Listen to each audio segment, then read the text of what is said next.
Barefoot indoor water park, water slide, activity pools, game arcade, snack shop, 50/50 raffle, All right, I won! and 100 envelope wall. Go to oasisprojectwi.org/splash. That's oasisprojectwi.org/splash. I was just curious as to why you called it the Paul Revere Show. The Paul Revere Show is named this way because the poem that we all know, the famous Ride, the poem was written to rally the troops to fight slavery and fight for democracy. And so I named the show the Paul Revere Show because I thought it was the time to get on the air and talk about democracy. The Paul Revere Show with Mark Thompson. Listen Mondays 7 to 8 p.m. always on the Civic Media app. WAUK 540 AM, New Berlin's choice for news talk radio. Streaming 24/7 at WAUK Radio.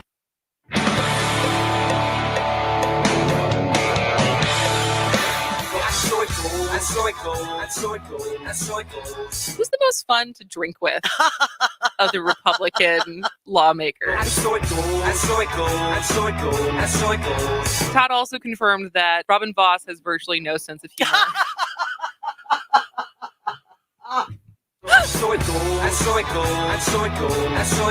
You can always let us know if you're drinking with lawmakers at 844-967-2789.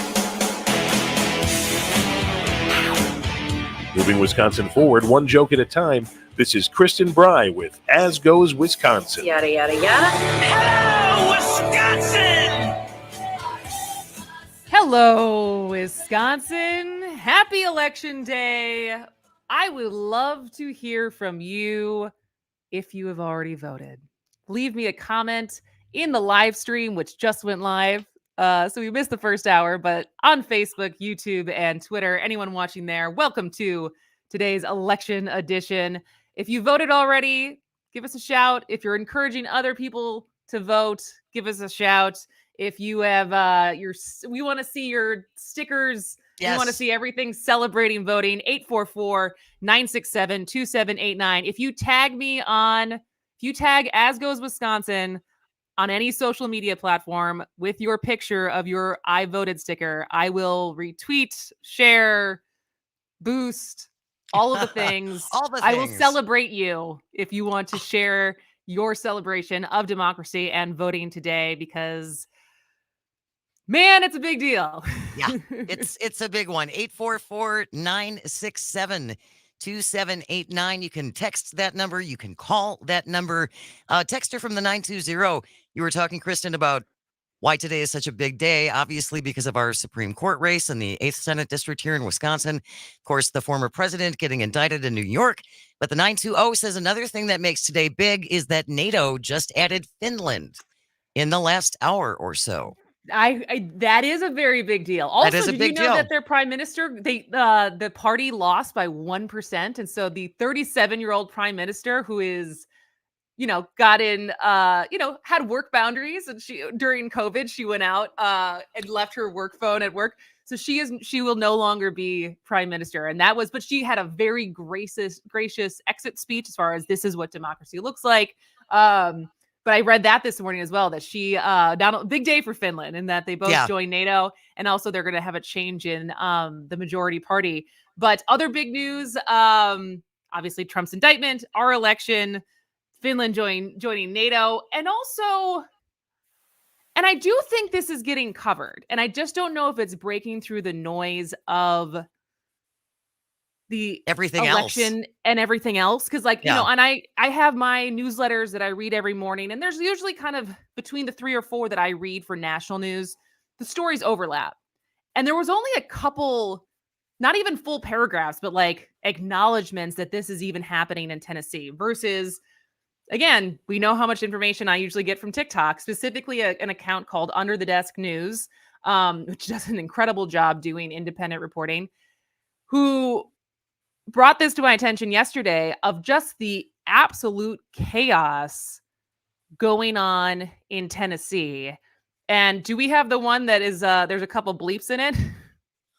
I did not get the one with a couple bleeps in it. Oh, okay. Then never mind. They basically in their video said, stop talking about Trump's effing plane. Oh yeah. And pay attention to what's happening in Tennessee, because let's play the one where she explains a little bit, at least what's happened so far to get us to this point.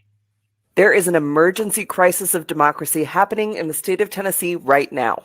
In the wake of the death of 6 people at the Covenant School in Tennessee, thousands of student protesters have flooded the Capitol, holding protests demanding gun control and safer schools.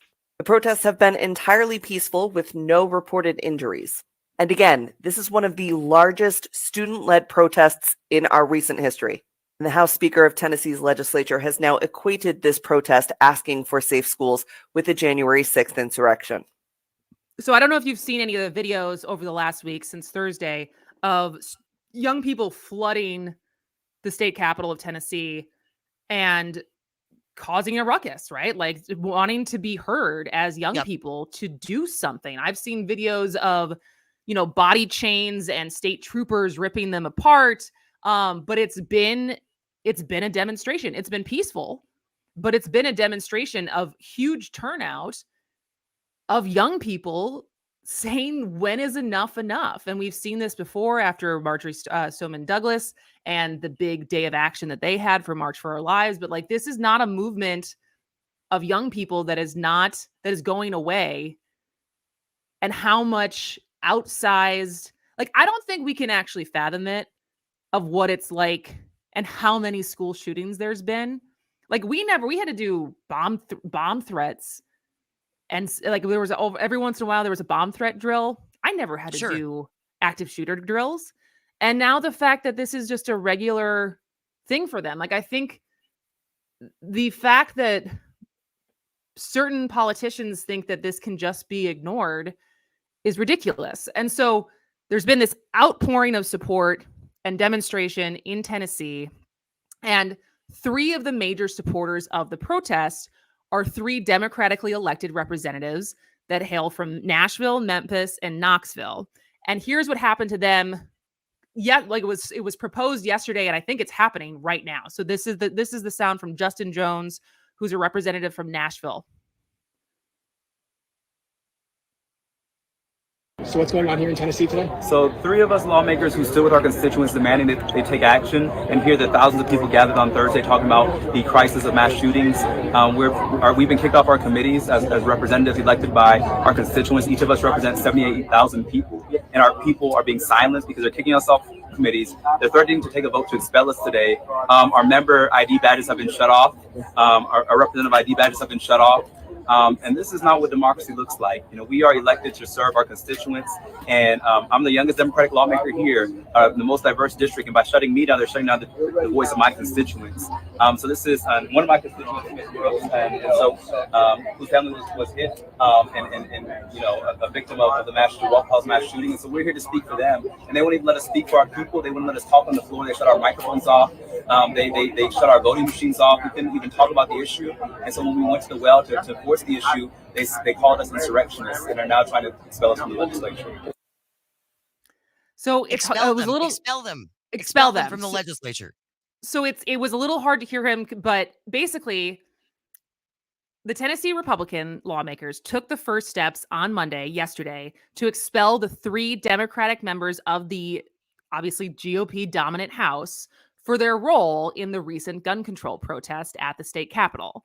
So this is an extraordinarily rare move, and it's resulted in a chaotic and fiery confrontation between lawmakers and the supporters who are opposing this move, and have it's further fractured an already deep political division inside the Tennessee legislature. The videos coming out of Tennessee right now are wild as far as the confrontation that's happening, how many people are in the Capitol trying to protest, not only originally protesting gun control and wanting safer schools and safer communities, but now it's turned into the 3 representatives who were actually supportive of these young people and what they want done being called insurrectionists. And so it's the resolutions have been filed against Representative Gloria Johnson, Justin Jones, and Justin Pearson after they led chants from the House floor with supporters in the gallery last Thursday. And the resolution declared that the 3 had participated in, quote, disorderly behavior and quote did so knowingly and intentionally bring disorder and dishonor to the House of Representatives. That's remarkable, in part because Johnson, who you mentioned is one of these lawmakers, she said she will consider a lawsuit if they get expelled. She also pointed to a list of recent scandals involving lawmakers that did not lead to their expulsion, including former House Speaker under federal indictment, former Representative David Byrd accused of sexually assaulting teenagers when he was a basketball coach.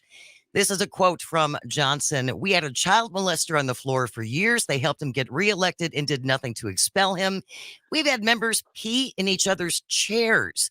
We've had members illegally prescribe drugs to their cousin mistress and nothing happened. But talk on the floor without permission and you will get expelled." I mean, this is crazy. I don't know what the recourse is, because I think they've moved forward with this. I see from CNN 16 minutes ago, Tennessee House Republicans take steps to remove Democratic lawmakers after they join gun control protests. So I don't know if that's an update since when I was first reading about it this morning, but isn't a lawsuit? And I don't know. I don't know with Tennessee law, like if they get expelled, does that mean there's a special election? Is it people that get appointed? Like what happens with those 3 seats? And so basically in an already completely controlled GOP legislature, is it a situation where the Republican governor can just replace those 3 Democratic seats with with Republican appointments and represent Nashville, Knoxville, Memphis with Republicans? I don't know. And what about those 200,000 constituents that those 3 people represent? They're just going to take this and accept this? Or is a lawsuit the way to go? But like you said, without knowing more of Tennessee law, it's hard to say. And so if you have more information on this, as far as, because I'm trying to think of the implosion in Wisconsin if this were to happen. Like there are some let's say outspoken Democratic representatives we know, friends of the show, you might say, who I could see doing something like this, right? Like I could see them being outspoken on the floor. Some of them have been outspoken on the floor. There's one specifically that I know, I'm pretty sure cursed on the floor and got some flack for that. But didn't get expelled. Did not get expelled. And this is a story that because is this what democracy looks like? How do you call yourself a democracy if this is the power you're exerting over people showing their right of free speech and also trying to get you to actually listen to them as constituents? And so this story needs so much more attention as far as its immediacy and what threat this shows as far as how fragile any of our state democracies actually can be when there is one party rule. All right, we'll be back in a minute. If you have thoughts on this case or if you want to brag about your voting, 844-96.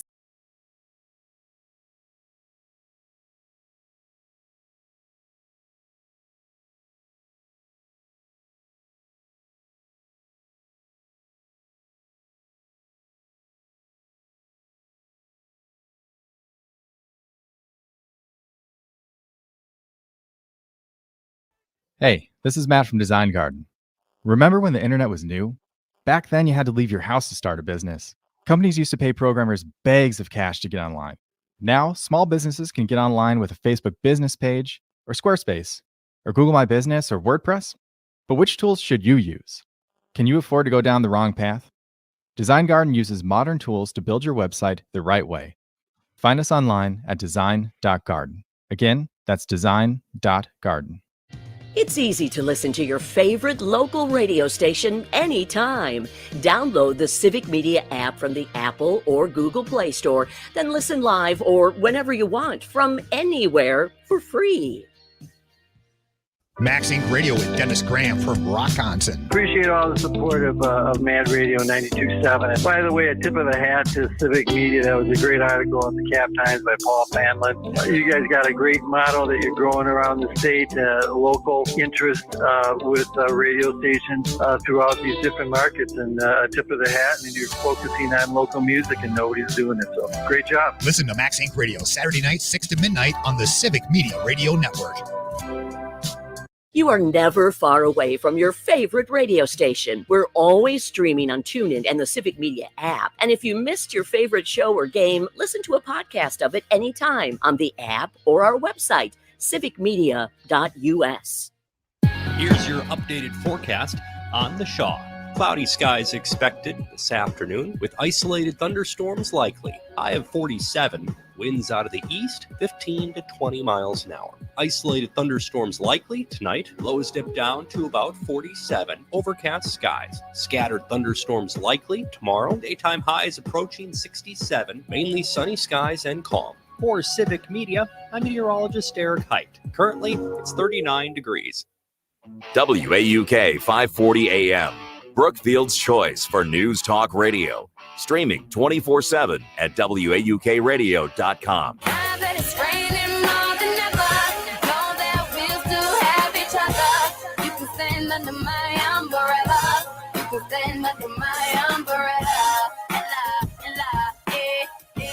Welcome back to As Goes Wisconsin. And yes, it is, at least in our neck of the woods, it is raining. What does it look like over there in Waukesha?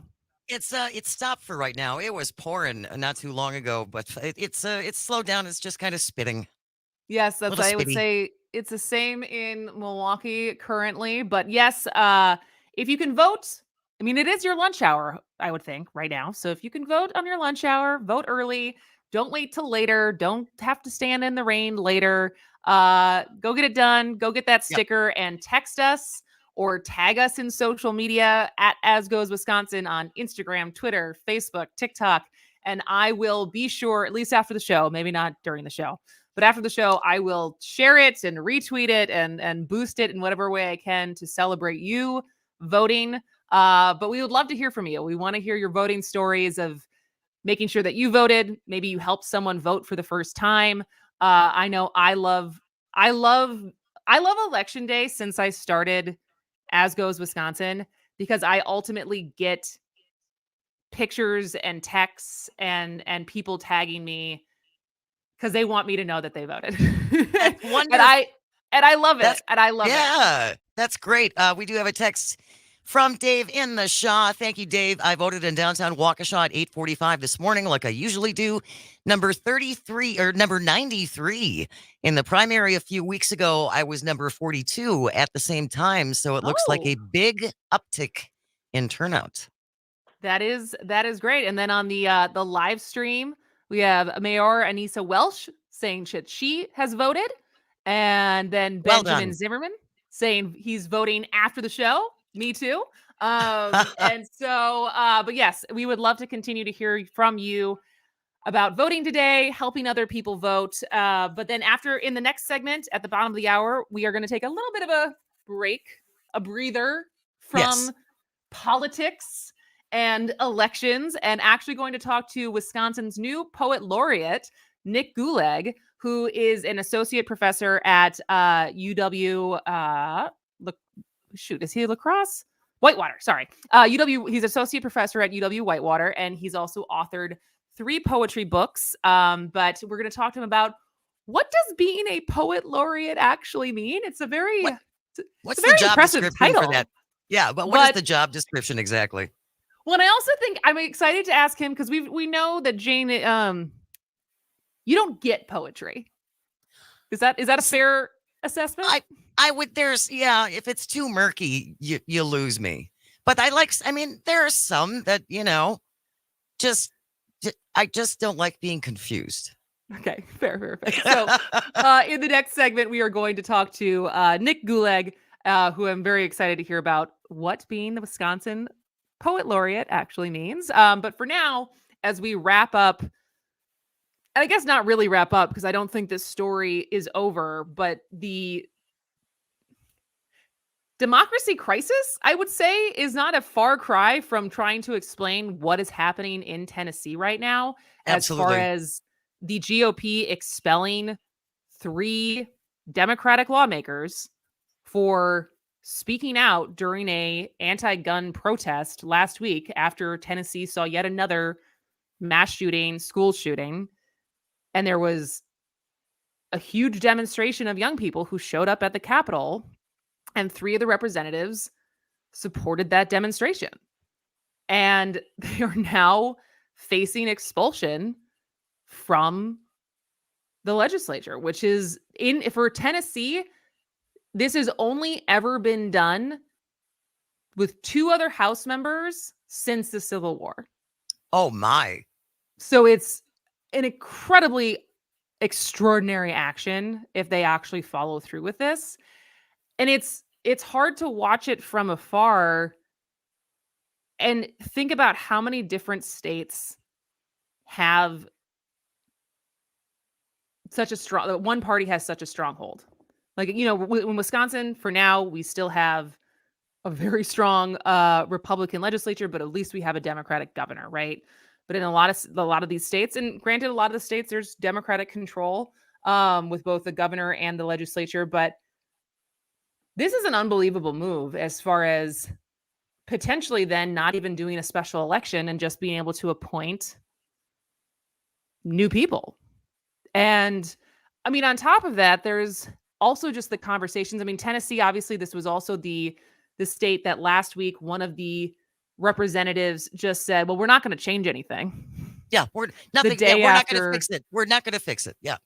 We're not going to fix it. And I actually respected the fact that he said the quiet part out loud. But then there's another Tennessee state representative who asked protesters what gun they'd prefer to be shot with. And so I think we have a clip of that. So you're not going to like my answer. And look, I'm going to say that straight up. It's not about this one gun. If there is a firearm out there that you're comfortable being shot with, please show me which one it is. There's not. There's not. Right there. Every single gun in the hands of a crazy person, a deranged person, a convicted felon, every single weapon out there. When are you going to be more scared when somebody's walking on the street with a giant ass gun for no reason? Like, nobody's going to do good with that gun. I understand that. The goal is not to. But it's not. You could ban that specific gun, and you are going to do almost nothing to improve y'all's safety. I'm sorry, that's a fact.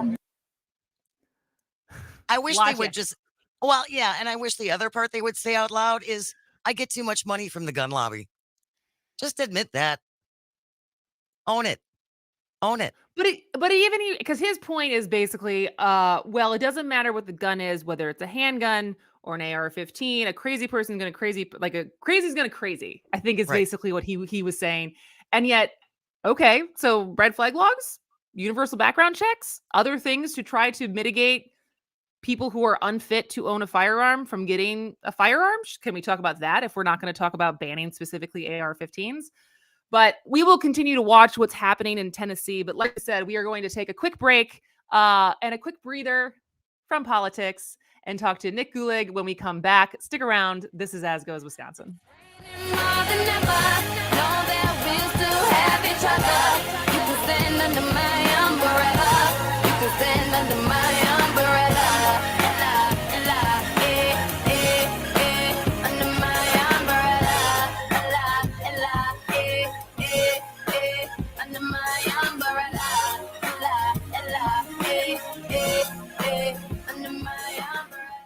A progressive voice from Manitowoc to Janesville. WAUK 540 AM. Always streaming at WAUKradio.com. CBS News special report. Hey, Nick. Hey, how's it going? Can you hear me? I can hear you. Did I say your name right? Yep, Nick Gulig. That's perfect. All right, great. Well, it's happy to have you. Like we said, we're happy to have a little reprieve from politics talk and talk about some Tuesday poetry. politics, yeah. Otherwise, it's a very big day of politics. But basically, when we come back, it's going to be very conversational and casual and talk about what is a Wisconsin Poet Laureate and what are you tasked with, and more of your story of how you found poetry, what Sounds value good. you think poetry. Yeah. So it's probably questions you've answered before. Yeah. And in this case, All right. So then we have about 2 minutes until we come back. Perfect. Sounds good. are outside the court. I just believe that this is a sham. What's going on here, what they're doing to him is just yet another thing in whatever kind of witch hunt they have to prevent him from running for president again. CBS News Special Report. I'm Steve Kathan. News in a Moment is brought to you by Janet Protasewicz for Wisconsin Supreme Court. Vote for Janet today. Paid for by Janet for Justice.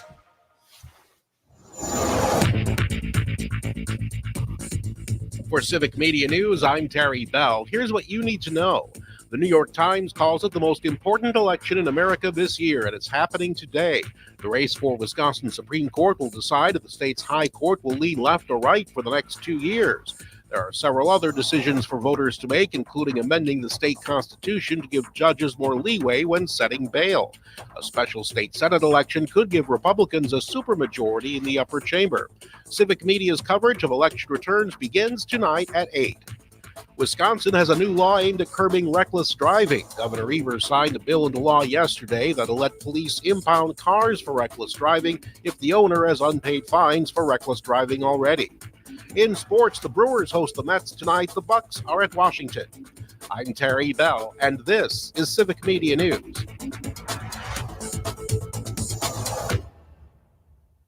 Jalen Protasewicz for Supreme Court.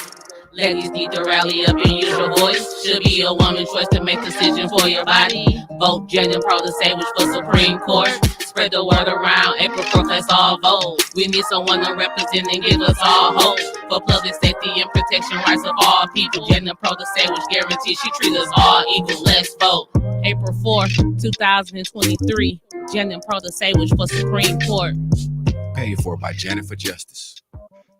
The spring election is Tuesday, April 4th. It's being called one of the most important in the country, with candidates for one state Supreme Court seat on the ballot. Vote. Then tune to your local Civic Media radio station for coverage you won't find anywhere else. It kicks off at 7 p.m. with a special As Goes Wisconsin. Then at 8, News Director Terry Bell has results with reporters checking in from around the state. Election coverage live Tuesday, April 4th, starting at 7 on your local Civic Media radio station, streaming on the Civic Media app.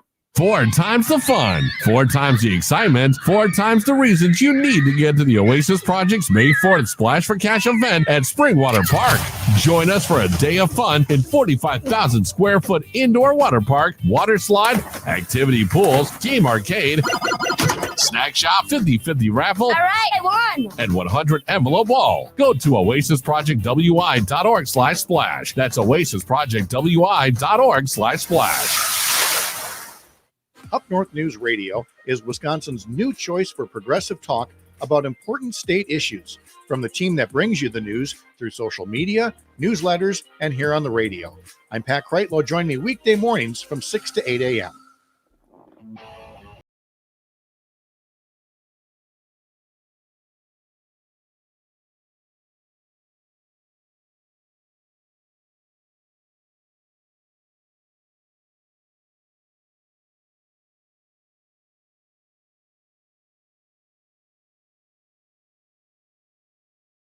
Welcome back to As Goes Wisconsin. I am Kristen Bry. She is Jane Matnair, and it is election day, and we want to hear from you and see your voting stickers and your voting and hear your voting stories. So you can always text that to us at 844-967-2789. That's 844-96-PARTY, or tag us on social media, and I will share it at As Goes Wisconsin. We will share anything that you tag us in that celebrates voting today. But for this segment, we are going to take a little bit of a break and talk about poetry. Maybe it'll soothe our soul a little bit on the high anxiety day otherwise. But Wisconsin has recently appointed a new poet laureate.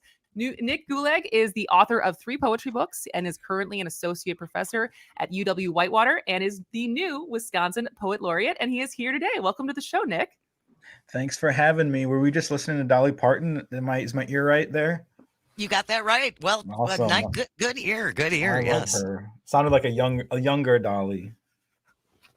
Yeah. We very much stand Dolly on this show. too. And so and Jane's very good at finding little Easter eggs for the topics at hand and finding the songs that go along with it. So I guess, Nick, to start with, let's start at the beginning. What is a state poet laureate? And besides it being, I think, probably a great honor, what are you tasked with doing?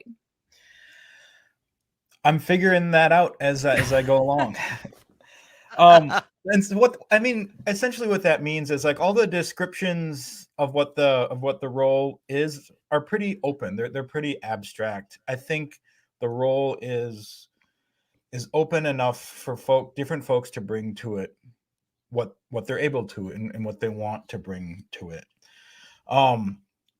What it looks like on a day-to-day basis in some ways has a lot to do with what we're doing right now. Just talking with folks about poetry. Oftentimes, I don't know what your relationship to the genre is, but oftentimes I'm speaking with folks who don't have at least the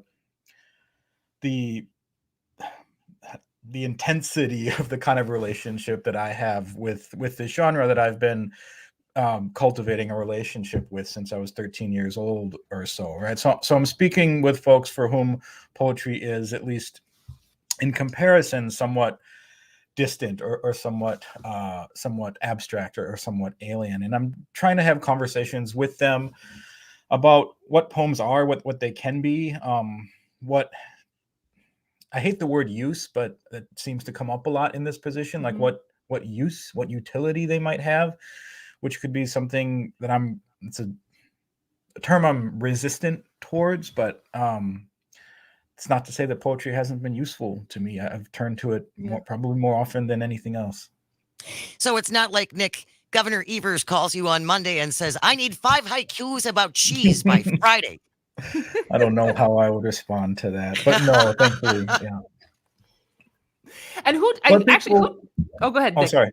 Well, people do like, so I would actually, late last night, about like 10:30 at night, I was still awake because my kids weren't going to bed, and I got an email. This is my favorite moment in the last I don't know how long it's been, 2 months since I've been poet laureate. I got an email from a guy, I think up north somewhere. Imagining he's probably in his 60s because he was writing on behalf of his wife who was just turning 60. And he emailed me. He's like, hey, I hope I can ask this, but my wife is turning 60 in a month or something like that. And she loves poetry, but I don't understand it at all. And I was wondering if you could recommend a love poem for me that I could give to my wife. She's turning 60 and I want to gather 60 love poems and put them together in a book for her, and I don't know where to start. Like, can you help me? So I spent this morning like writing him back, and it was wonderful. Oh, that's lovely. That is a great story. Yeah. Oh, that is. And I guess where would you even go? So like for you who studied this and knows it, was that a hard task, or did you kind of know where to start? I knew exactly. I knew exactly where I would go. Yeah, I turned like I'm married, right? So like I had a poem read at my wedding, maybe obviously, but I think lots of folks have poems read at their weddings, right? Like even folks who don't read poems at any other moment in their life, except maybe like at a funeral, right? Or maybe like when they open the Bible or something like that, there's poems in there. But I had a poem read at my wedding, and I typed that poem out for him, and then just talked to him about my wedding and talked to him about that poem and why I chose it, and just thanked him for like letting me be a part of this really, really sweet gesture from one person to another. Yeah. Absolutely. We're talking to Nick Gulig, who is Wisconsin's new poet laureate. And, Nick, so I think you just referenced that 13 was around the age that you really dove into poetry. I think I read, so you thought at one point you were going to be a hockey player. I did. I mean, there was a fork in the road. There was a fork in the road. I mean, I think like most boys growing up in Wisconsin, you have your dreams occur through an athletic lens, like whether you like it or not, like you get thrown into sports. And I grew up playing hockey. I loved playing hockey, but I wasn't that good at it. I mean, especially once it became like, I'm Asian, so like I'm not like a big person, right? And sport like that requires you to be a really big person, and it was around that time that the sport was. I was not growing into the sport at the rate that I needed to be, if that makes sense. In the summer You're getting pushed around a little bit into I was getting pushed around out there on the ice. And summer before high school, I was in a summer hockey camp, planning on playing JV and then varsity and then college, et cetera, et cetera. And I still remember his name, guy about 3 times my size named Landon Hermanson. Our knees ran into each other and my knee lost. And I spent that summer holed up in my parents' house on the couch. We didn't have much for cable back then. And I don't know if you remember daytime television in the 90s. It was pretty terrible. So there wasn't much to do. And I just was kind of forced out of a lack of options to read books. And my dad had poetry books on his bookshelf from college, I'm assuming, from college English classes. And I was pulling those books off the shelf and reading them. And there was interesting things happening in those books. And I didn't have anything else to do. And so I think still, even when I see something that interests me, I always want to ask myself, like, well, how can I do that? Or how can I do a version of that? And so I started reading poems and writing poems, and they were all terrible, but that's how it happens. I would love to know what one of your earliest terrible poems was about. I don't remember. They were probably about the girl I was dating at that time, but another funny story is I kept a journal. I was a big journal keeper all through high school, middle school, and high school when the world is full of young love and drama, and you're trying to figure things out, and you're confused and you're sad and then you're happy, etc. And you write everything down in your journal. And I was writing all these really bad poems in my journal, and I kept my journals with me. I brought them with me to college when I went to college in Missoula. And when I left Missoula, when I graduated and left, I accidentally forgot a box of my belongings in the basement of the house that I lived in. And unfortunately, my middle school and high school journals were in that box. So all my roommates found them. And then for like years after that, I would get, just at random moments of the night, I would get text messages of like horrible lines of poetry from my high school journal. Ruthless. I know. So I guess, it's interesting because I think people who are drawn to writing, there's fictional writing and writing short stories or novels. There's also, lyrics and writing songs. And so what do you think drives someone who is creative and drawn to the written word to navigate or gravitate, I guess, towards poetry versus other forms of writing? Or is it kind of, you dabble in all of it? So one of the things that I like to tell my students, and I especially like to tell this to my students in front of my other colleagues, my prose writing colleagues. And I always tell my students that I think like a poem is failing when it's acting like prose. And I think prose is succeeding when it's acting like a poem. And what I mean by that is that that there's not an easy distinction between the two, that I think the best sentences in any novel sing, right? Like the best sentences have music to them. The best sentences are hard to pin down. It's hard to say exactly what it means. And I think when poems are at their best, they're doing the same thing. I think the main difference between poetry and prose is that poetry puts music, or at least I think the poetry that works the best puts music first before truth, right? Like when I'm sitting down to write a poem, I'm not sitting down to say, like, I don't have a clear sense of, here's something that I believe to be the case. I need to find the poem that makes that accessible. I sit down with as empty a head as I can cultivate, and that's actually really hard to do, is cultivate an empty head. And then I'm just finding words that sound right together. And half the time, or more than half the time, I don't even know why they belong together, but they belong together musically, and the poem tells me what I believe as I'm writing it. Okay, because I do think that there's something with that. It's like you said, it's like the musicality and the description of poetry versus, like, for me, I read so much nonfiction and I read so much news, and I can recognize good writing when something is said very, very well. But there's also, like, it's not started with an empty head. It is started with, I am trying to make a point, right? And that's so different. And so I guess, as you said, the word you used was use. But as far as the value that poetry brings, and for some people, that is, you make a career out of it, like for you. And for some people, it feels more abstract. And so as you sell poetry as a valuable piece of our culture, what does that sell look like or sound like? I hate the word sell.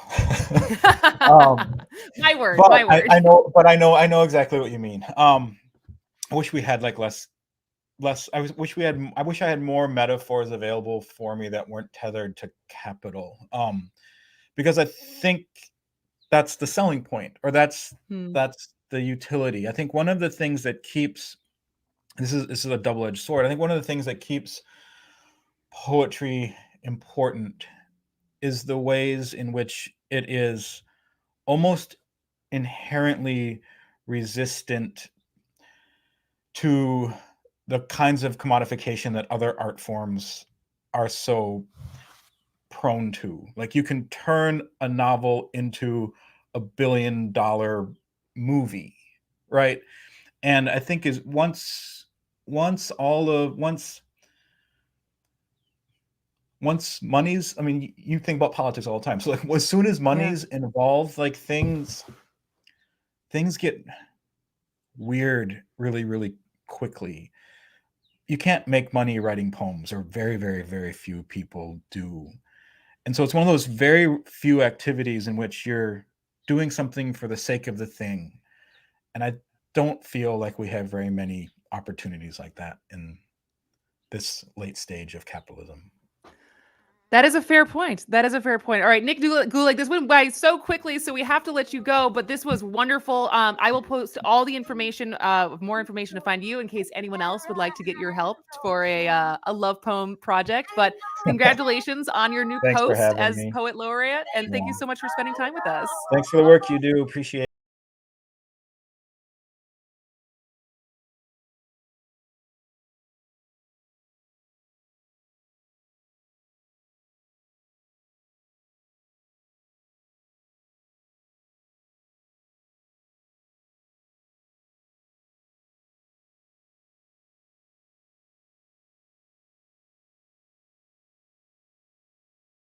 Everyone deserves freedom over their own body. Everyone deserves the right to choose. Everyone deserves access to quality, affordable healthcare without judgment. And everyone deserves a healthcare provider who stands firm on these beliefs. This is the Planned Parenthood experience at any one of our 22 health centers across Wisconsin that offer reproductive healthcare services for everyone. Book your appointment today at ppwi.org. That's ppwi.org, and get the care you deserve, because we will provide that care no matter what. Todos merecen la libertad sobre su propio cuerpo. Todo el mundo merece el derecho a elegir. Todos merecen acceso a una atención médica económica y de calidad sin juicios. Y todos merecen un proveedor de atención médica que se mantenga firme en estas creencias. Esta es la experiencia de Planned Parenthood en cualquiera de nuestros 22 centros de salud en Wisconsin, que ofrecen servicios de salud reproductiva para todos. Haz una cita hoy en ppwi.org y obtenga la atención que se merece, porque nosotros le brindaremos esa atención, pase lo que pase. Fear you may be missing out? We're always streaming on TuneIn and the Civic Media app. Enjoy listening live or catch up by finding the podcast at civicmedia.us or wherever you enjoy listening to your podcasts. Weather brought to you by Wisconsin Cheese and Popcorn Shop at civicmedia.us/shop. Here's a fun treat for your Easter celebration: cherry elk sausage and port wine cheese spread. You can order them at civicmedia.us/shop. Part of the proceeds benefit Wisconsin athletic programs. Here's your updated forecast on the Shaw. Isolated thunderstorms likely this afternoon. Otherwise, cloudy skies expected. Daytime highs approaching 47. Winds out of the east, 15 to 20 miles an hour. Cloudy skies expected tonight. Isolated thunderstorms likely. Lows level off around 47. Scattered thunderstorms likely tomorrow. Daytime highs approaching 67. Mainly clear. For Civic Media, I'm meteorologist Eric Height. Currently, it's 39 degrees. The Shaw 101 FM, your fix for progressive talk. From Butler to Wind Lake. Always streaming at WAUKradio.com. I see what's happening, yeah. You're face to face with greatness and it's strange. You don't even know how you feel. It's adorable. Well, it's nice to see that humans never change. Open your eyes, let's begin. Yes, it's really me, it's Maui. Breathe it in. Welcome back to As Goes Wisconsin. I am Kristen Bry. She is Jane Matnair. It is raining. It is election day. It is Trump indictment day. It is a big day in general. And I don't know about you, Jane, but I could you use a drink already? I could absolutely, probably several. I but would we say won't. would We'll be in wait. order. We'll wait until later. We'll wait. We got to wait But- until after 8 o'clock because we're going to be on the air tonight from 7 to 8. Yes. And so if you are looking for where to get your coverage of the results of Wisconsin's big election day, when all eyes are on us, look no further than Civic Media, because we are doing a special broadcast starting with a special elongated Devil's Advocates. They will be on beyond their usual 4 to 6 time. Dom and Crute will be on till 7. Then they will pass it off to Jane and I in our special primetime hour of coverage. As the polls close, we will remind you again and again, because I'm sure a lot of people who are standing in line are also streaming us on the Civic Media app while Without they a stand doubt. in line. What else would you do? What else would you do? But we will be talking to Barry Burden from UW-Madison, who is a political science professor, about the strategy behind these 3 statewide questions, and also just in general, why the motivation behind putting referendums, binding or advisory, on ballots. Then after that, we're going to be talking to Patrick Marley at 7:30, longtime Wisconsin political reporter for Milwaukee Journal-Sentinel. He now works for Washington Post and has been for the last year. But that will be, I'm very excited to do that with you, Jane. And so you can listen me to too. that. And then Terry Bell will take over as anchoring all the results as they come in. And we have correspondents across the state who are going to be giving you updates on the mayor's races, I should say, on Senate District 8, on the ballot, the ballot referendums, everything beyond, and in addition to the Wisconsin Supreme Court race. And I don't know about you, Jane, but as I check social media, because I am addicted, in between on the commercial breaks, people are saying the lines are long. Good. And that, and people reporting back in the comment section of the different things I've posted for today, saying how much higher their number is at their polling station than it typically is in the past, what lines look like. And so, like I said, turnout is a major storyline that people will be watching to see how motivated people really were to get out and vote today, which you should be motivated to get out and vote today. And let us know if you already voted. You can text us 844-967-2789. You can leave a comment on the live stream on Facebook, YouTube, or Twitter.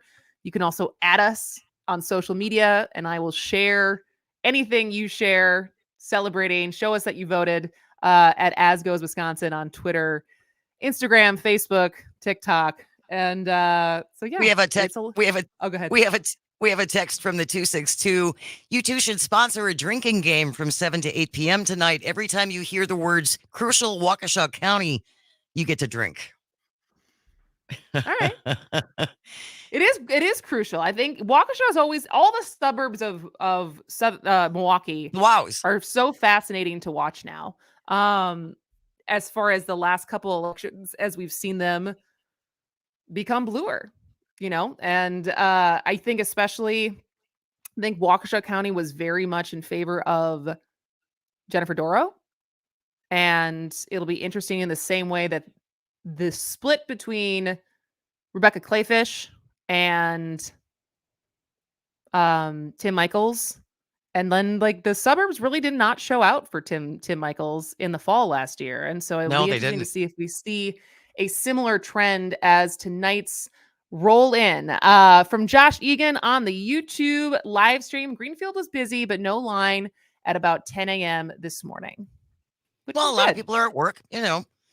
People are at work. So, but just a quick aside as far as something that I am irrationally excited for. It sounds like it's true. But out of all the Disney lives, Jane, how many have you seen many of them? Like the Disney live actions, or they've made Aladdin into a live action movie with Will Smith, and they've made Lion King, and obviously we're all waiting for The Little Mermaid, and kind of just taking a movie and putting actual actors in it, and without having to come up with an original idea. I think I've seen 2. Which ones have you seen? Beauty and the Beast. Okay, I saw that one with Hermione, Emma Watson, and I think I saw Aladdin. I still don't think I've seen Aladdin. I've not seen a blue Will Smith. But would you go see a live action Moana starring Dwayne The Rock Johnson? Absolutely. Oh, that would be so fantastic. So Johnson announced the project during Disney's shareholder meeting, and it sounds like this is happening. He plans to return to the role of Maui, the grandiose demigod of the wind and sea, and he will produce via his $7 Productions, along with Danny Garcia and Hiram Garcia, and it sounds like it's a go. It's a go. It sounds like the guy who wrote the screenplay is going to write this script, and there's no director involved at this stage. But I have to say, I think that would be, because sometimes although that's not true, because if I think about Moana, there actually is a lot of like mysticism under the sea. There would still be a ton of CGI, but there is also, but he truly does look like the character he played. And so that is super fun. It would probably be, I can't imagine what the international casting call will look like to try to find Moana. But the music for that movie is so good. I'm just trying to think of how colorful and fun a live action version of this movie would be. And there would be no racial conflict, because I'm pretty sure they would cast a Polynesian young woman, and just like for the Dwayne role. The Rock Johnson is also Polynesian. But yeah, I think I'm all on board for this. No, I think it'll be wonderful. The man can actually sing. The man is an entertainer. He is an entertainer, and I think that's a tremendous idea. I think it'll be a huge. We predict this will be an enormous hit. You heard it here first. This will be the movie of 2026. Sure. I don't know. I don't know how long it will take to make this movie or for it to come and hit theaters. But either way, that is a very fun announcement that I thought the world should know and get some more attention towards. And maybe go listen to the Moana soundtrack as you are quelling your nerves for the rest of the day. All right. We got one more hour of As Goes Wisconsin. When we come back, the No Sour Haha Fun Time Power Hour. The first half, we're going to talk about that MTG interview that was not so fun, but we'll be back in just a minute. This is As Goes Wisconsin. For the islands I pulled from the sea, there's no need to pray, it's okay, you're welcome. Ha! I guess it's just my way of being me. You're welcome. You're welcome. The spring election is Tuesday, April 4th. It's being called one of the most important in the country, with candidates for one state Supreme Court seat on the ballot. Vote. Then tune to your local Civic Media radio station for coverage you won't find anywhere else. It kicks off at 7 p.m. with a special As Goes Wisconsin. Then at 8, News Director Terry Bell has results with reporters checking in from around the state. Election coverage live Tuesday, April 4th, starting at 7 on your local Civic Media radio station, streaming on the Civic Media app. Hey, this is Jim Santel. I am the host of Morning Cannolis.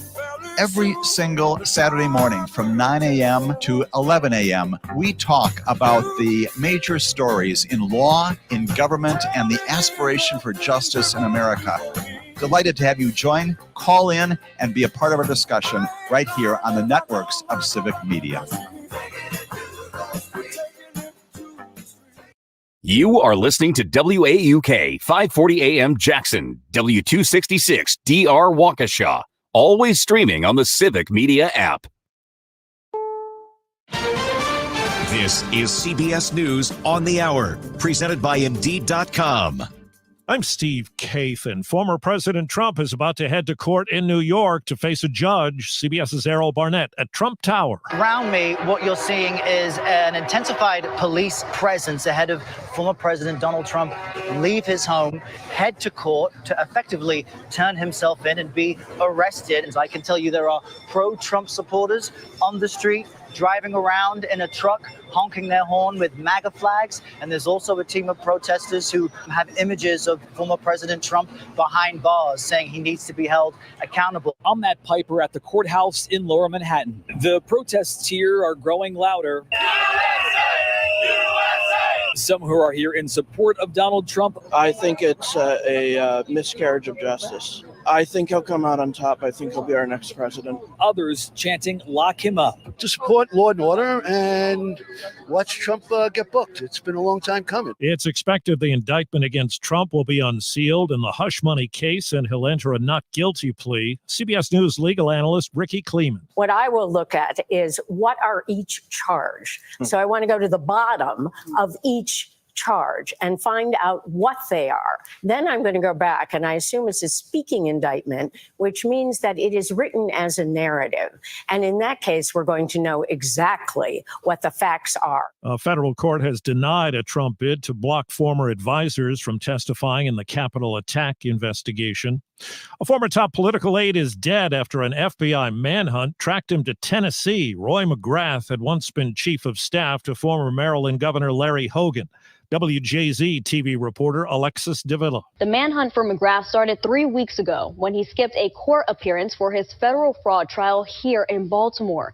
According to prosecutors, McGrath was accused of stealing hundreds of thousands of dollars from the state during his time with the government-owned nonprofit Maryland Environmental Service. More stormy weather expected today in the south. Blizzard conditions in the Dakotas. CBS's Jim Krasula on a measure of good news for victims of recent tornadoes and floods. The IRS has pushed back the April 18th tax filing deadline for people in several states that have had damage from recent storms. They include Arkansas, Mississippi, Alabama, Georgia, New York, and California. The full list of those eligible for tax relief in disaster situations is available on the IRS website. GM says about 5,000 white-collar workers took company buyout offers. No layoffs will be needed. Wall Street, the Dow is down 240.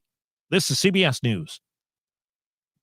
Hire with minimal effort and maximum success with Indeed. Their powerful hiring platform makes it easy to attract, interview, and hire candidates all in one place. Visit Indeed.com.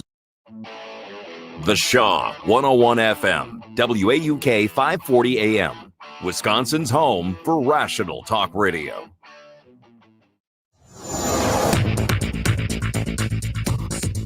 For Civic Media, I'm Jane McNair. Here's what you need to know. Keep your eye on the weather. 2 rounds of storms expected to roll through Wisconsin tonight into tomorrow. The National Weather Service says the Milwaukee area could see hail and strong winds. Madison and Waukesha could also get hail with winds up to 60 miles an hour. Many Wisconsin villages and cities have referendums on today's ballot to pay for emergency medical services. The Wisconsin Office of Rural Health expects 38% of communities will have to go to a referendum in the next year to pay for EMS, which towns are required to provide by law. In villages and cities, the service is technically optional, but most do have some emergency services.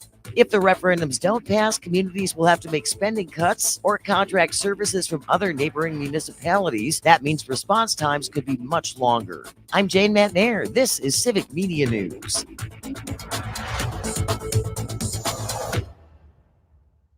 Don't Don't you deserve a job you love? Civic Media is preserving hometown radio, broadcasting from main streets across Wisconsin, and we're hiring radio advertising sales professionals to join our rapidly growing network of local radio stations. If you have a connection to your community, prior sales experience, and want to earn an outstanding living where you and your hard work is appreciated, you should apply right now. Find more information on our website, civicmedia.us. Click on the Careers tab.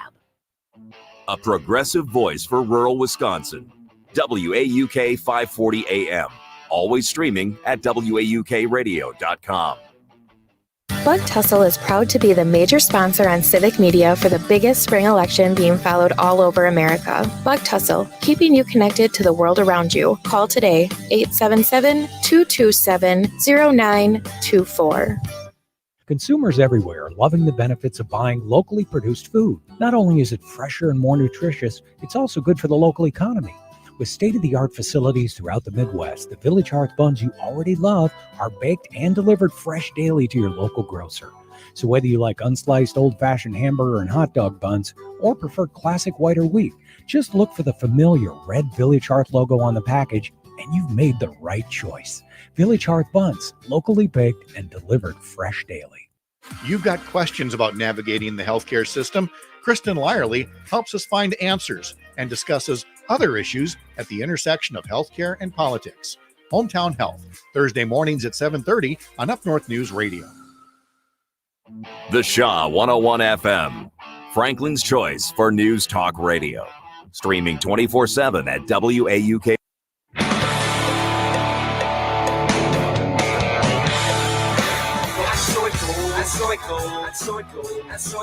Welcome to the 1 o'clock no sour haha funny hour. No sour happy fun time haha power hour. Welcome to the no sour fun time haha power hour. Oh, she did it. I got it. I think she's got it. By George, she's got it. By George, she's got it. Moving Wisconsin forward, one joke at a time. This is Kristen Bry with As Goes Wisconsin. Yada, yada, yada. Hello, Wisconsin! Hello, Wisconsin. How are you feeling? Nervous? Excited? Don't know what we're talking about? 844-967-2789. I am feeling nervous. How are you feeling, Jane Matnair? I'm with you on the nervous. Because again, you know I'm not an optimist. And so I start at death and work my way backwards. And so yeah. It's a totally we'll natural reaction right? to have. I know, right? Doom, destruction, and death, and then the next thing. That's better than that. And then you just keep marching forward. Of course, we are talking about the Wisconsin election, which we think is the biggest story of today. Not that it doesn't have some competition, but certainly is a big story that has not only huge consequences for those of us living in Wisconsin, but also for the country. And there is a lot of people who understand the ramifications of who gets elected on our Wisconsin Supreme Court race could make changes in the makeup of the House, depending if we got new maps and had a more even distribution or more fair districts when it came to our U.S. congressmen and our U.S. representatives. But also if, like in 2020, the 2024 presidential election results get escalated to the Wisconsin Supreme Court. And like last time, it is one vote away from overturning hundreds of thousands of votes. So that is what we're talking about there. So do we have someone who's on the phone? 844-967-2789 if you want to check in with how you are feeling today about the Wisconsin election. Stephen from Green Bay, thanks for joining us. What do you want to say? Hey, Kristen, how are you doing on this nervous Tuesday? Nervous. We're a little high strung. We're feeling the energy and the anxiety through our fingertips. How are you feeling, Stephen? I'm also feeling nervous. And actually, I woke up this morning. I was feeling great, even though it's cloudy outside. And I went to go vote.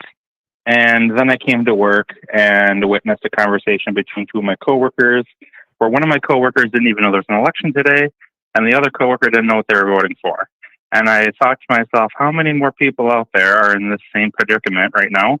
And this is not where we should be on voting day. We should have gotten this taken care of already.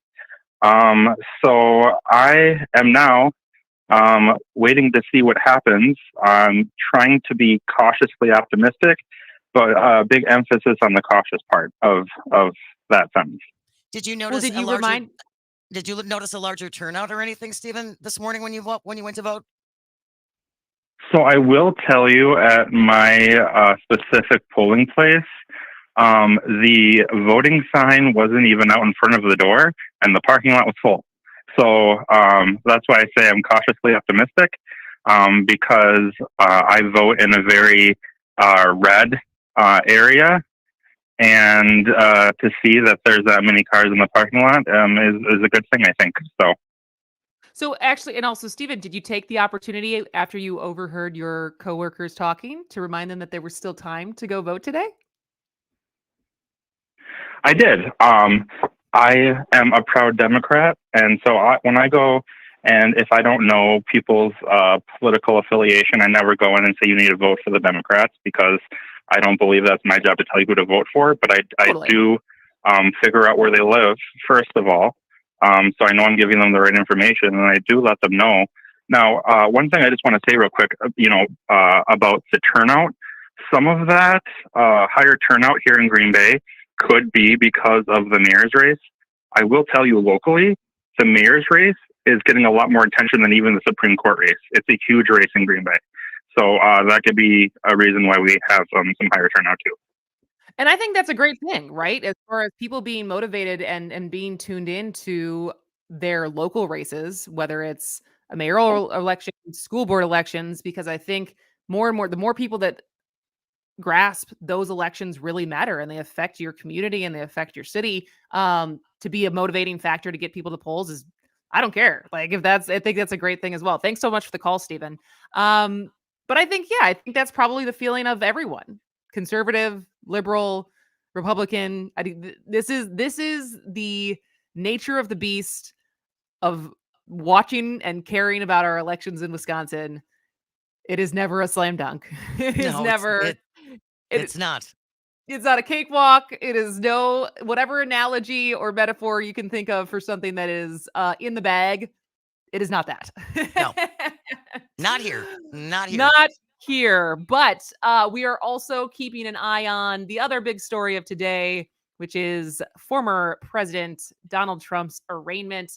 It sounds like, at least what I see trending on Twitter, that he is officially under arrest. Have you seen anything pop up for you, Jane, as far as other news, as far as protesters or anything kind of disorderly happening in New York? There were a couple tussles earlier this morning, but it seemed like the police had things pretty well in hand and were keeping the two sides very far away from each other. Because again, there were a couple scuffles. Marjorie Taylor Greene, of course, was there to show her support for President Trump, and no one could hear her because there were so many people blowing whistles. So she left after less than 10 minutes. And you know who else showed up to show his support for the former president? George Santos. Got bio. Oh, No, George Santos. George Santos, who also only lasted about 10 minutes, blaming reporters for making it impossible for him to stay, as opposed to all the people who were yelling at him, tell us about your all-star volleyball career. Man, what do you that is a topic for a different day. There is too much to cover and too much to talk about today, but the end game for that guy of just, because he's under investigation, right? Like, they finally escalated that, and we're like, all right, man, like, we're gonna look into this, of how you just blatantly lied about everything, and just the audacity of him to say, I don't care. I'm gonna keep pretending like nothing happened, and being an this is all fine.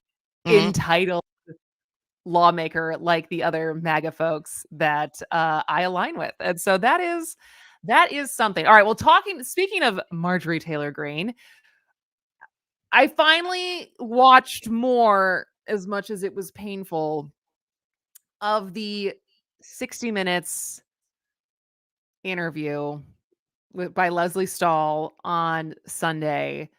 And full stop, it was a great example of how to not cover the far right. And I think it was a phenomenal, embarrassing waste of time on 60 Minutes' part, on CBS's part, and it did nothing besides embolden bigots. And Les Moonves, is that how you pronounce his last name? The guy, the old, Yes. the old CBS.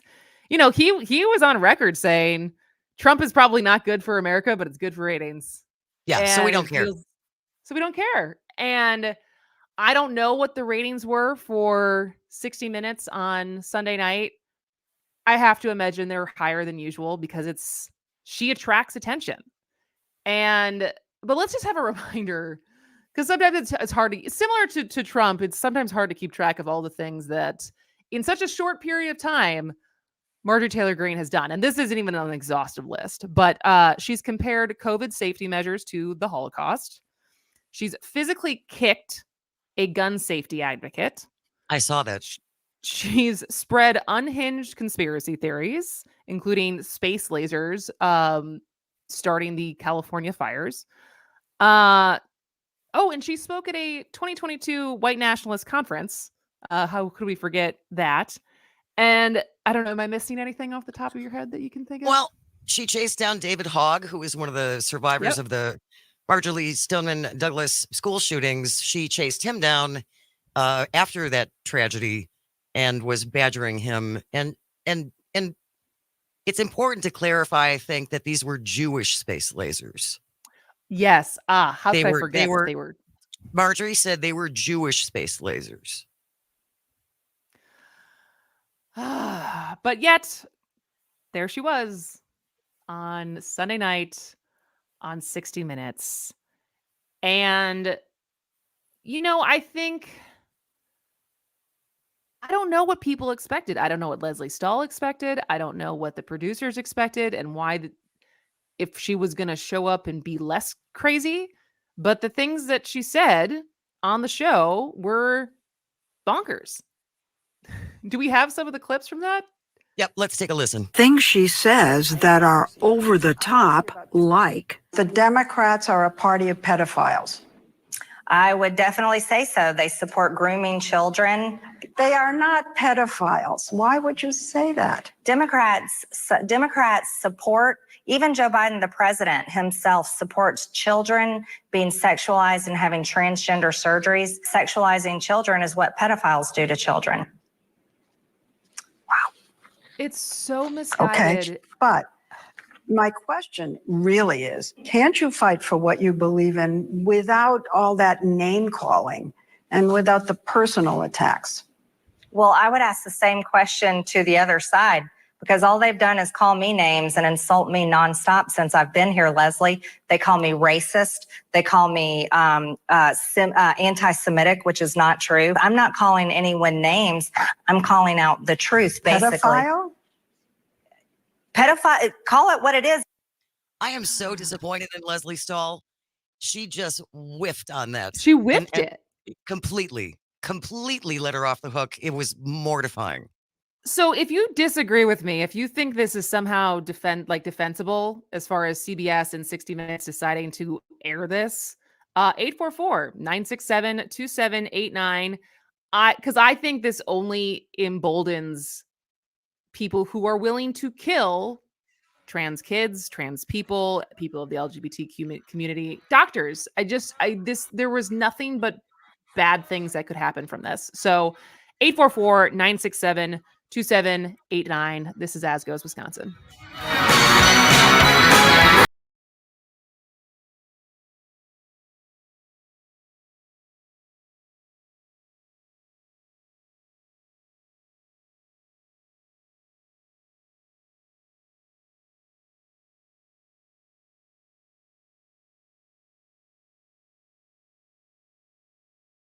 Attorney Joe Cordell. Divorce forces a father to focus on what's most important, his children. You may no longer be a husband, but you'll always be a dad. In the divorce process, this comes down to 3 key concerns: physical custody, decision-making, as well as financial support. Each of these is important, and it's important that you choose a lawyer that cares as much about these issues as you do. Schedule an appointment with one of Cordell & Cordell's Milwaukee attorneys. 111 East Kilbourne Avenue, Suite 1650, Milwaukee, Wisconsin, 53202. CordellCordell.com. Missed your favorite show live on air? It's easy to find what you enjoy wherever you listen to podcasts, including Spotify, Apple, and Google Podcasts. And we're always streaming on TuneIn and the Civic Media app. Hey, this is Jim Santel. I am the host of Morning Cannolis. Every single Saturday morning from 9 a.m. to 11 a.m., we talk about the major stories in law, in government, and the aspiration for justice in America. Delighted to have you join, call in, and be a part of our discussion right here on the networks of Civic Media. You are listening to your local Civic Media radio station on air. Thank you. Did you know we are always streaming on TuneIn and the Civic Media app too? And if you miss a show or game, find it wherever you get your podcasts or on our website, civicmedia.us. Here's your updated forecast on the Shaw. Isolated thunderstorms likely this afternoon. Otherwise, cloudy skies expected. Daytime highs approaching 47. Winds out of the east, 15 to 20 miles an hour. Cloudy skies expected tonight. Isolated thunderstorms likely. Lows level off around 47. Scattered thunderstorms likely tomorrow. Daytime highs approaching 67. Mainly clear. For Civic Media, I'm meteorologist Eric Height. Currently, it's 39 degrees. Bringing some sanity to the airwaves. The Shaw 101 FM, WAUK 540 AM. I remember when I lost my mind. There was something so pleasant about that place.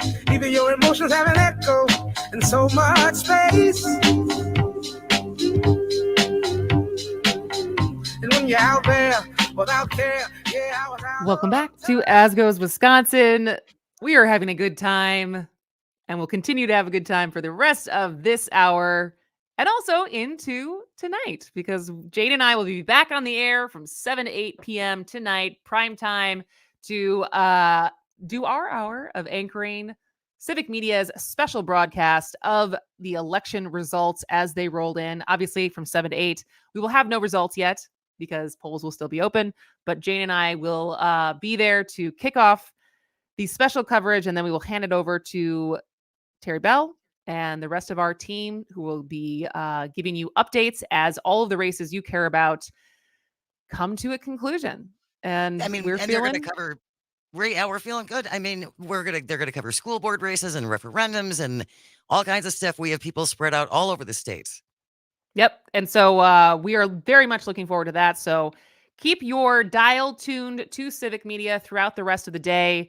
And the anticipation is mounting. But we previously were talking about my frustration, and I think many people's frustrations, but I at first had decided I didn't really care to watch Marjorie Taylor Greene's interview on 60 Minutes, and then felt I had to at least watch some of it because as it got more attention, it felt like I should know at least what was said. And the language that she uses is getting people killed. And one of the most, respected news shows featured her and platformed her. And it's airing on national television, and it is beyond irresponsible that not only did they air her, but also Leslie Stahl totally whiffed in her ability to push back. And in an era of violent attacks and gun violence targeting queer nightclubs and spaces, giving any air to this kind of language is dangerous and indefensible. And I would love to hear from someone who tries to argue otherwise, because this is exactly how as we talked to Jeff Charlotte yesterday, you don't cover the far right. We have Scott from Chicago on the line. What do you want to say about that CBS interview? Hey, the only theory that I can come up with why they aired it is because a lot of the right argument is that the left is suppressing anything that doesn't go with their agenda. So they kind of had to appease it because obviously Green knew that they had the interview. So if they didn't air it, they'd say, oh, they didn't like what I said, so they weren't going to suppress it. And it would just further the right argument. So they kind of had to appease it. It wasn't necessarily something good to cover, but it was basically avoiding the argument of they don't like what I said, so they're trying to silence me. Go ahead, Jane. Yeah, I can understand that to a point, Scott, but I also think that Leslie Stahl just let her get away with. I mean, she let her call Democrats pedophiles without any pushback on it. I don't understand that. Oh, I'm not saying that the interview was done well, but I am saying that I feel like they didn't really have a way to just not air it. Like, it should have been executed better, but if they just didn't air it, then Green would have the argument of they didn't like what I said, so they're trying to push an agenda. Yeah, thanks for this call, Scott. And and I tried to ask that a little bit of Jeff yesterday. It's like, and I think a lot of news outlets are stuck in trying to report the news accurately. And she is a newsmaker, whether you like it or not, whether she says things that are true or not, she is a newsmaker. And to not talk about her or talk about the theories that she pushes and other people push is obviously suppression. But I just... and I agree with, like, once they filmed it, they had to air it, right? Oh, They without couldn't a have. doubt. Yeah. Yeah. It's more of the fact that it was just handled so irresponsibly. And the fact that again and again and again, and we don't have time to play it, so we'll talk about this on the other side of the next break. But this entirely unfounded, queerphobic, I'm saying this dripping with sarcasm, pedophilia panic that's targeting Democrats and LGBTQ people is purely about stoking hate and misinformation. Meanwhile, the right and conservatives are actively sexualizing and harming children. And we talk about this ban on drag queens and don't say gay bills when currently, literally right now, the jury has found ex-GOP operative Anton Tony Lazzaro, a one-time Minnesota Republican political operative and top donor, guilty on all counts of sex trafficking 5 girls aged 15 and 16. He's got pictures with all the big people in the GOP. This Lazzaro. Yeah. He made the rounds. He was very well connected.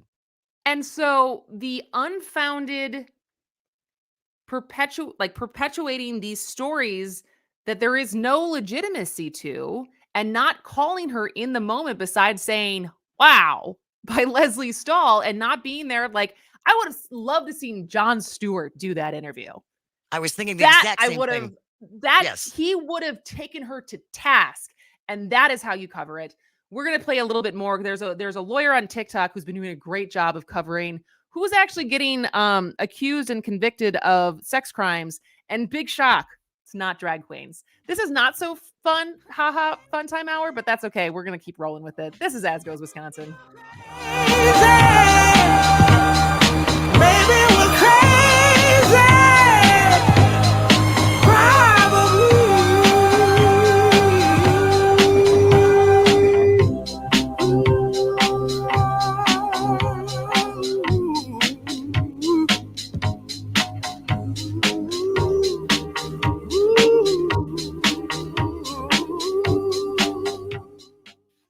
The Shaw 101 FM, your fix for progressive talk. From Muskego to Milwaukee, always streaming at WAUKradio.com.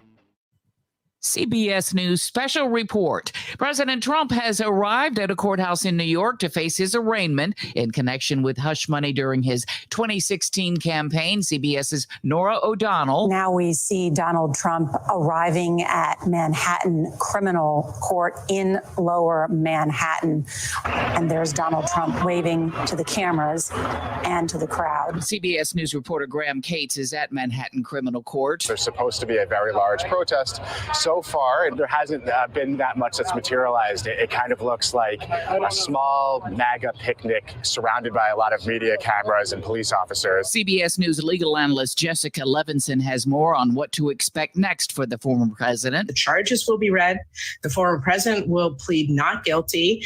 And I don't think this judge wants this to be any more of a spectacle at this point than it needs to be. CBS News special report. I'm Cammie McCormick. News in a Moment is brought to you by Janet Protasewicz for Wisconsin Supreme Court. Vote for Janet today. Paid for by Janet for Justice.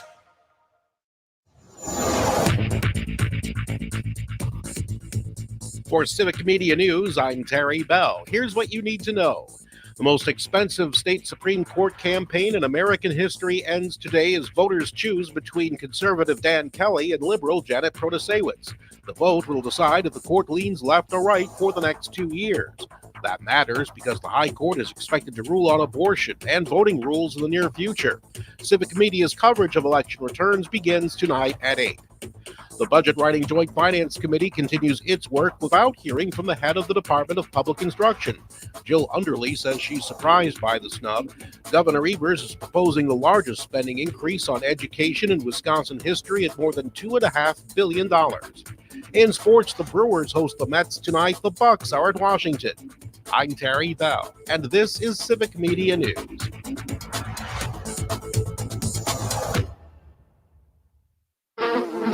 You'd never knowingly feed your pup mystery meat or spoiled grocery store food, so why are those some of the most common protein sources in kibble today? Yep, the dog food ingredient meat meal can be made of spoiled supermarket meat and packing plant scraps. I'm veterinarian Dr. Marty Goldstein. Your dog needs a biologically appropriate diet similar to what they would eat in the wild. That's why I developed Nature's Blend, a freeze-dried raw food made with premium cuts of meat, omega-3 rich seeds, and superfood veggies and fruit. Bailey is 12 years old. He has been on your food for 9 bags now. Nature's Blend is pantry safe and has 0 artificial preservatives, additives, filler, or meat meal. He's got more energy, able to run around and play when our grandson comes. For a limited time, save 54% off Nature's Blend and receive a free pack of premium dog treats. Go to drmartypets.com/Marty or text Marty to 511-511. I can't thank you enough. He's 12 and I'm enjoying every day with him. Message and data rates may apply. You may receive up to 1 additional text. Text stop to opt out.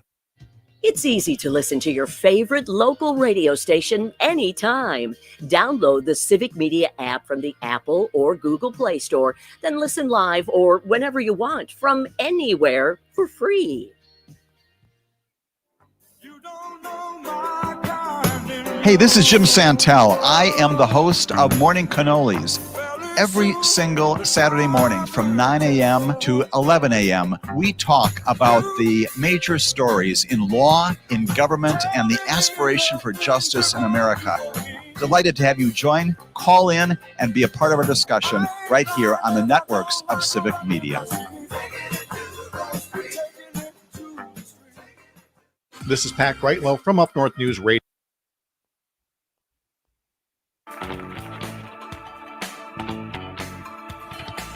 You may find yourself living in a shotgun shack, and you may find yourself in another part of the world, and you may find yourself behind the wheel of a large automobile. You may find yourself in a beautiful house with a beautiful wife, and you may ask yourself, oh man, Jade, I wanted to keep listening to that. Is that a Kermit the Frog covering who? Covering Talking Heads. Once in a lifetime by, yeah. Good find. Oh, thank you. Welcome back to the last half hour of our regular programming of As Goes Wisconsin. I am Kristen Bry. She is Jade Matnair, and we are having so much fun on this election day. And very much looking forward to tonight when we will be back on air at 7 p.m. To kick off our special broadcast for Civic Media. Jane and I will be back on air 7 to 8, bringing in the last hour before polls close, and then we will hand it over to the rest of our team to anchor and cover statewide all of the results as they come in, both for obviously the marquee race that everyone is watching and looking for with bated breath is the Wisconsin Supreme Court race, but everything down ballot as well, from the constitutional amendments to mayoral races to school referenda. There is a lot of being decided tonight beyond the Supreme Court race, but very much looking forward to that. And so we keep an eye on, I think rain is still kind of spitting right now, but if you can vote early to avoid any thunderstorms that come in later, absolutely go do that. And if you would like to share a picture or selfie of your voting sticker, or just let us know that you voted and what number you were at your polling place or what lines looked like, 844-967-2789, or drop us a line on the live stream on Facebook, YouTube, and Twitter, or add us on social media, and I will share it. I will share it there. And so find us at As Goes Wisconsin on Facebook, Twitter, Instagram, TikTok, and we will share the love. I am looking forward to walking 2 blocks from my house to go vote as soon as the show is over, and then get back and keep preparing for our special coverage tonight. Right, Jane? Yes, I am looking forward to it. We're going to have Patrick Marley, who used to work for the Milwaukee Journal-Sentinel for a real long time. Now he's working with the Washington Post. And then a political expert from UW-Madison. Yeah, Barry Burden will be there. You've certainly read quotes from him in any election coverage or voting coverage, since he is an expert on that. He's going to join to give us a little bit more political strategy insight on why even non-binding referendums are gaining in popularity and what purpose they serve as far as motivating people to vote, even though the non-binding referendums actually don't change anything. They're just kind of telling you what popular opinion is, which there is value to that, but not when you don't have any power, because time and time again, there's been non-binding referendums on fair maps and marijuana, and for some reason, those just go unanswered as far as the popularity of people really wanting those things in Wisconsin. Yeah, they don't like to hear about things that they don't want to do. You know, It's just like, we're going to ignore these things, and we're just going to pretend that you never responded and told us that you wanted that. And that's why, again, I go back to how important it is to get fair maps, so our representatives actually have to respond to the wants of their constituents, which they haven't had to do for over a decade in this state because we are so severely gerrymandered. And I'm just hoping that enough people are tired of that.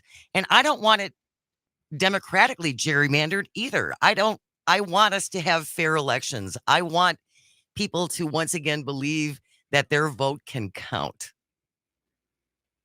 I would like that too, Jane. Wouldn't that be nice? That's not so. I don't think that's a pipe dream. I don't think that's so much to ask for. I just it would be if your policies are so good, then people will vote for them. Mm-hmm. You shouldn't have to cheat to get your policies through, especially if most people don't like your policies. Well, and it's also the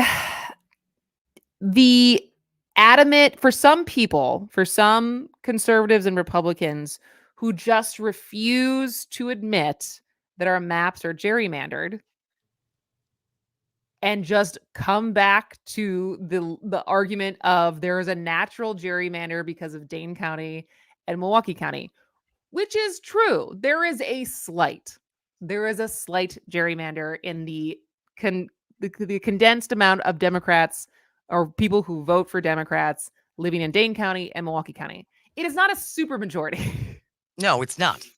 And for those people who always argue that, it's like, all right, then why are you so against a independent, nonpartisan committee making the maps. If this is going to happen, no matter what, if this is just the way that maps need to be built because this is where people choose to live, then why are you so adamant that there's not a different group, not Democrats, but a nonpartisan, independent committee like they've done in Michigan, like they've done in Iowa, that decides on what the maps are? What's the harm? If this is going to happen no matter what, why are you so afraid of that? I hear less answers about that. Well, right. And because their policies aren't popular. No. I just don't think they win on policy. And I think that's also why the culture wars are so important to them, and the othering of people and the fear mongering about other people, because that's what they have to use. They don't have policy. They use fear. So, speaking of fear, just to circle back and at least finish the conversation we were having about the 60 Minutes interview of Marjorie Taylor Greene, I wanted to at least highlight the fact that despite a certain group of people on the right trying to fearmonger and blame and scare people about the entirely unfounded queerphobic pedophilia that's not happening by drag queens, by LGBTQ people, but is happening elsewhere. We mentioned in the last segment that a jury found ex-GOP operative Tony Lazzaro, who was a one-time Republican political operative and top donor, who's now been found guilty on all counts of sex trafficking of 5 different girls aged 15 to 16. But there is also, and I've followed her on TikTok for a while, but there's a lawyer who's using her TikTok to expose the pedophiles arrested in the U.S. each week. And surprise, surprise, despite what people like Marjorie Taylor Greene want you to believe, none of them are drag queens. And Week so 6 in our series, Who's Committing Sex Crimes Involving Children? And the pastors doing much better, only 2 this week. 1 new Catholic priest. But the archdioceses of Savannah, Georgia and Atlanta came out with a report on 73 priests with literally thousands of cases among them. And the Boy Scouts of America announced that their settlement of $2.46 billion was approved by a judge. Thousands of cases there too. 80,000 men claimed to have been abused by Scout leaders. 4 teachers, 1 at a Catholic school, 2 Republican leaders, 1 a former state chair, 1 child service worker, 1 police officer, and 1 attorney specializing in child abuse cases. Totals for 6 weeks, 172 cases we've tracked. Pastors leading the way with 39, 5 priests and 3 other religious figures, politicians at 6, 1 trans person, and still not a single drag queen. Yeah. So that was week 6. I think that's her her most recent video. She also does other lawyery type things on TikTok, but I just think this goes, and I bring this up, it's obviously awful, and it is awful. And I even saying pedophilia feels like one of those words that you just feel dirty even saying. Like just the way that the word is constructed feels gross. Yes. And I bring it up because this is what I still think is so dangerous about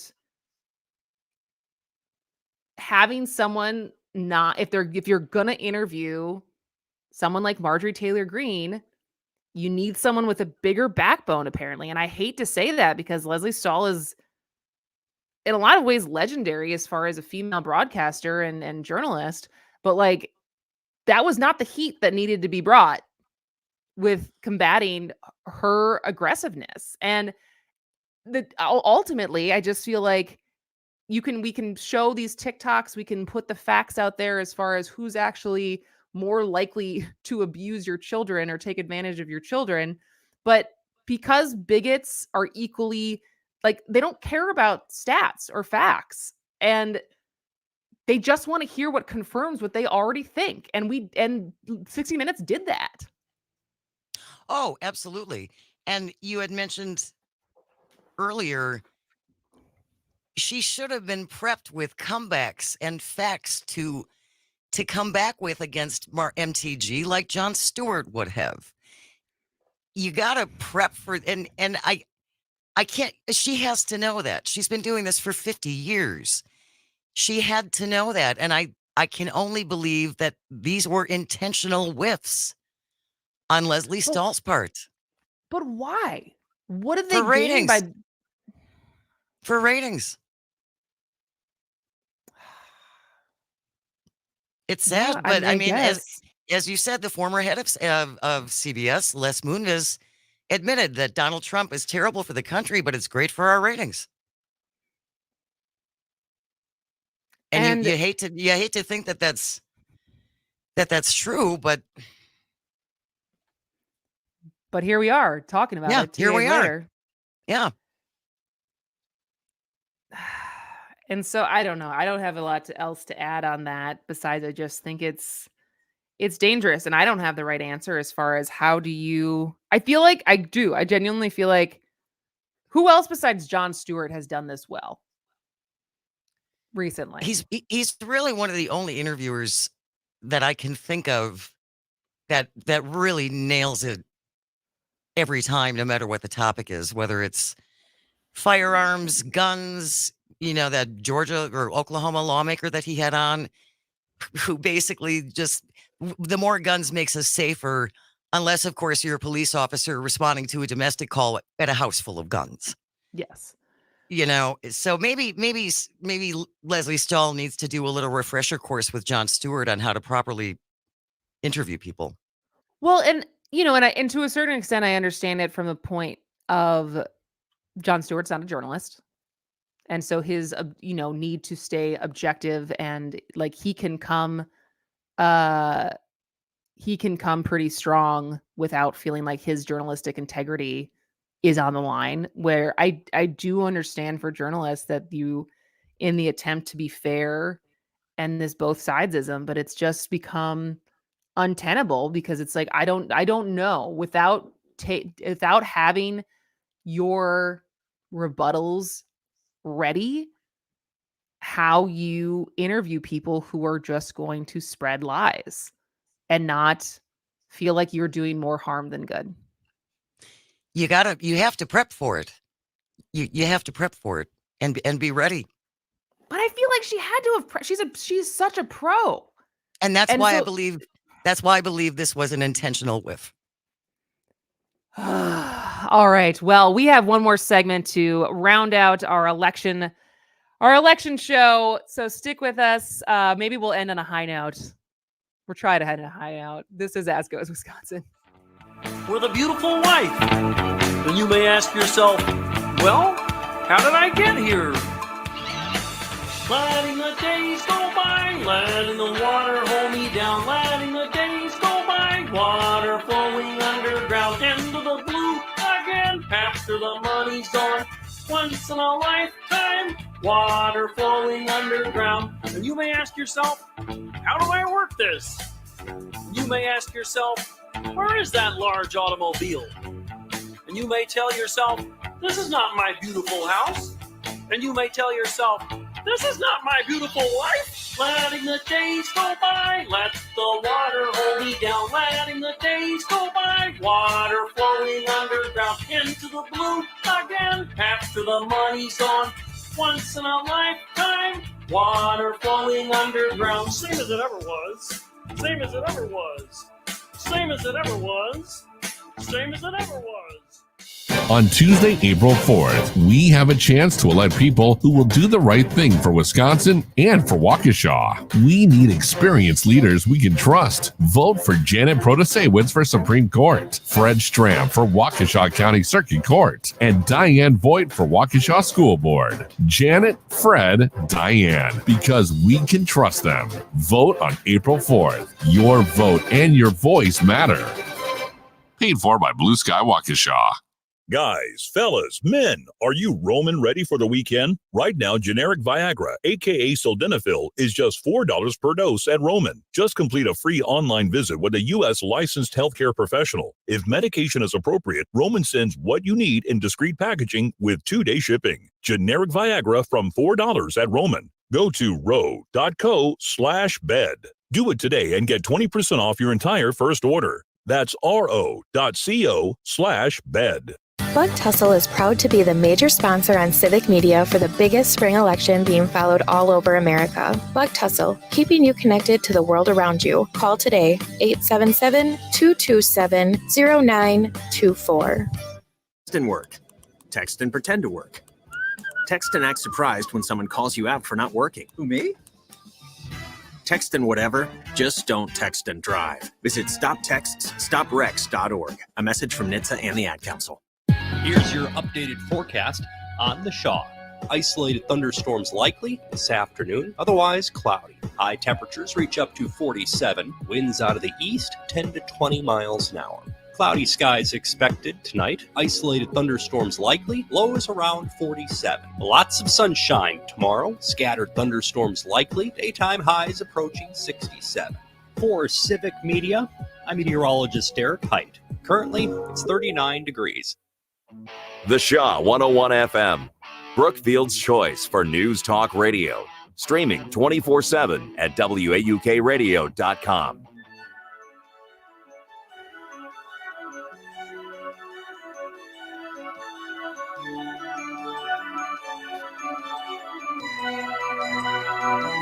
One day more, another day, another destiny. This never-ending road to Calvary.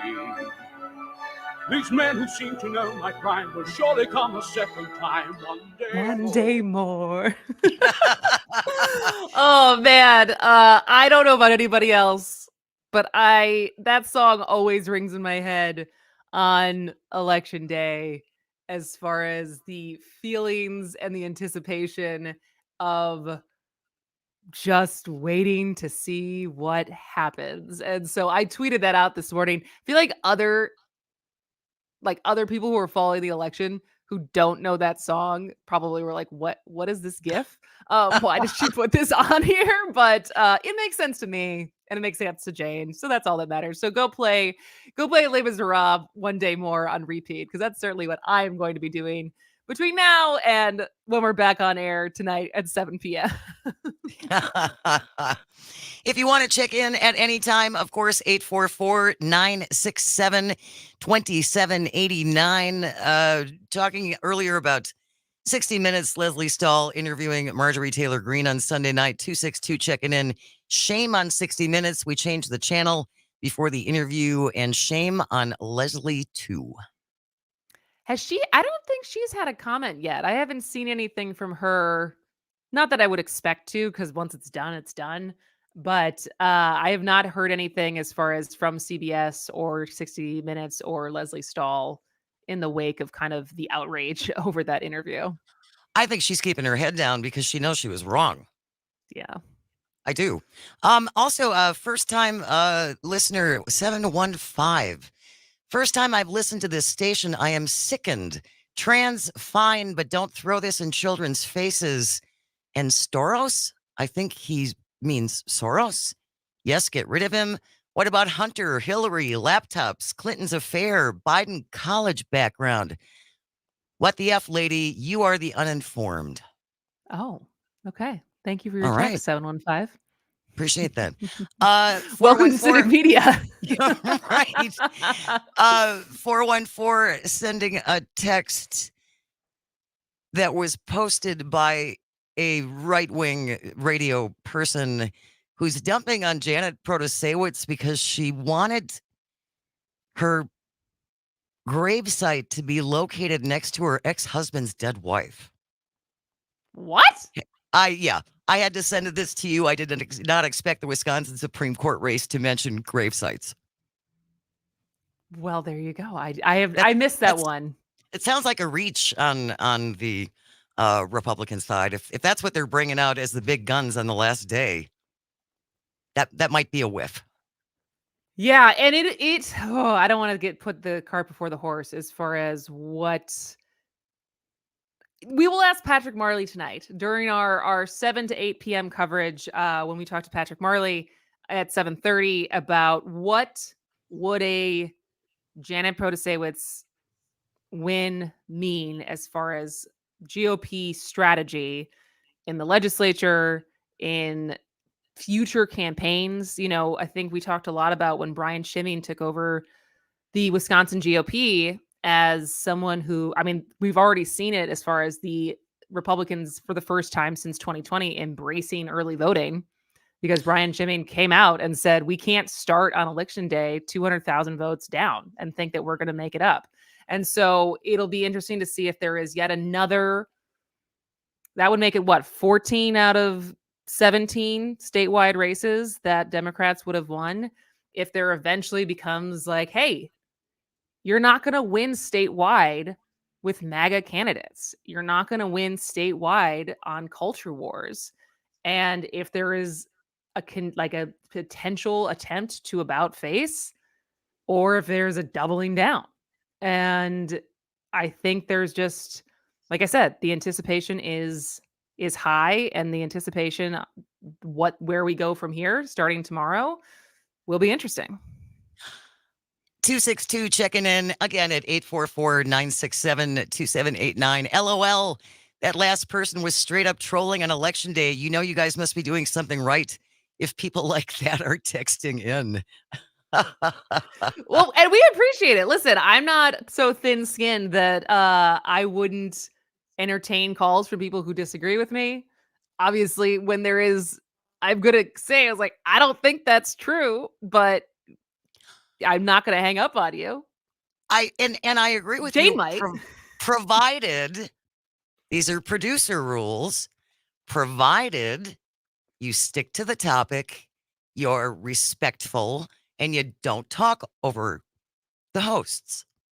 Those are my rules. Those are my rules. We're not going to do a yelling contest. No. This is not a yelly show. No. I feel like there's probably been more times on this show I have cried than yelled. By far. You can hear me get choked up versus me screaming into the microphone. I think that has happened more times than I'd like to admit, but this is also, welcome to female talk radio. We bring a little extra. We bring a little something different.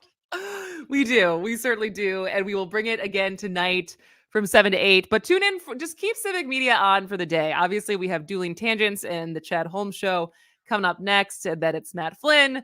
And then a 3-hour Devil's Advocates from 4 to 7. And then we'll be back on air, Jane and I.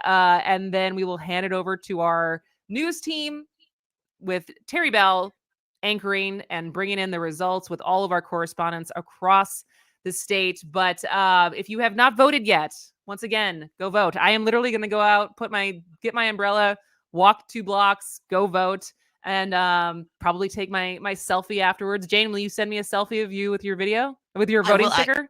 I absolutely will. And I just want to remind people too that the weather will likely get worse as the day goes on. So if you can vote before 5 o'clock or 6 o'clock, do so. Again, we're not under any watches. We're not under any warnings. But if that's going to be a deterrent for you, then just try and get it done now. Absolutely. All right. Well, we'll talk to you tonight. And we'll talk to you again tomorrow when we have the election results in. Thank you for texting and calling and listening. Come back tomorrow. No, come back tonight at 7. Come back tomorrow at 11 when we will do As Goes Wisconsin all over again. As